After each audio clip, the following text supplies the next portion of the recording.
Rampur jail से रिहा हुई तज़ीम फातिमा, आज़म खान के परिवार पर खुदा को आया तरस। जी हां, आपको बताते चले, समय बहुत बड़ा बलवान है। हर रात के बाद दिन होता है और दिन के बाद रात होती है। ऐसे ही कुछ मामला आज़म खान के परिवार के साथ हुआ। कभी ये परिवार अर्श पर, कभी ये परिवार फर्श पर। लगभग 7 माह बाद जेल से रिहा हुई तज़ीम, अब लगता है आज़म खान की भी राह जेल से बाहर आने के लिए आसान हुई है। अब्दुल्ला आज़म के 2 जन्म प्रमाण के मामले में आज़म खान, तज़ीम फातिमा और अब्दुल्ला आज़म को 7 वर्ष की सज़ा हुई थी।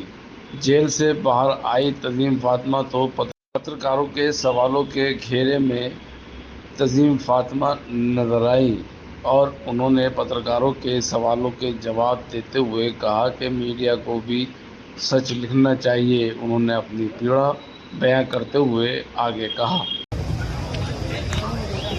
साहेब पीछे हो जाओ भाई, एक पीछे हो जाओ। हल्ला मत हल्ला नहीं भाई आप लोग बोलेंगे। हाँ, घर लेके जा रहा हूँ मैं, घर लेके जाने दो।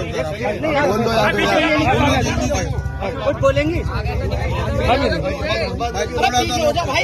थोड़ा पीछे हो जाइए। अरे एक मिनट मैडम आ जाओ, पीछे हो जाओ भाई। मैडम आ जाओ।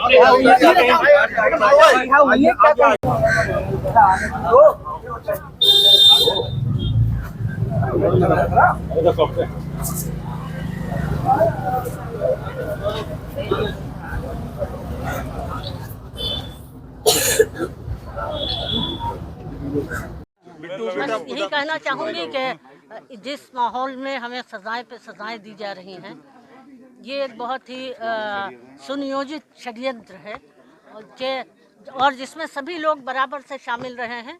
यहाँ तक कि पुलिस प्रशासन, सरकार और मुझे मीडिया से भी शिकायत है कि उन्होंने कभी सच्चाई को सामने लाने की कोशिश नहीं की। जिस मुकदमे में हमें सज़ा दी गई है उसमें भी हमने कितने सारे एविडेंस मौजूद हैं। यहाँ तक कि मैं गवर्नमेंट सर्वेंट थी, सरकारी नौकर थी, मेरी मैटरनिटी लीव मौजूद है जिसे कि नज़रअंदाज किया गया। और इसके अलावा वीडियो एविडेंस भी है, फॉरेंसिक एविडेंस भी है, जिसमें 2 महीने का अब्दुल्ला 1990 में मेरी गोद में है। वो सब कोर्ट में दिखाए गए, मगर कोर्ट ने इन सब चीज़ों का कोई संज्ञान नहीं लिया। अब यहाँ पर मैं एक बात और भी कहना चाहूँगी कि इस बारे में अगर आपको तफसील देखनी है तो 16 अप्रैल के अखबार में 21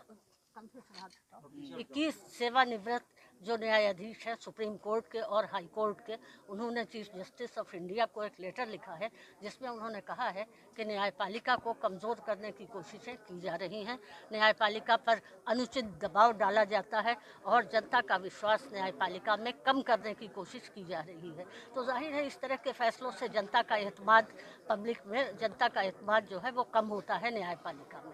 7 महीने आप जेल के अंदर रहे, 7 महीने जेल में रहे, किस तरह की परेशानियां जेल के अंदर? जी, 7 महीने आप जेल के अंदर रही, उसके बाद किस तरह की परेशानियां जेल के अंदर आई? कोई दिक्कत परेशानी आई? नहीं नहीं, मुझे कोई दिक्कत परेशानी नहीं आई।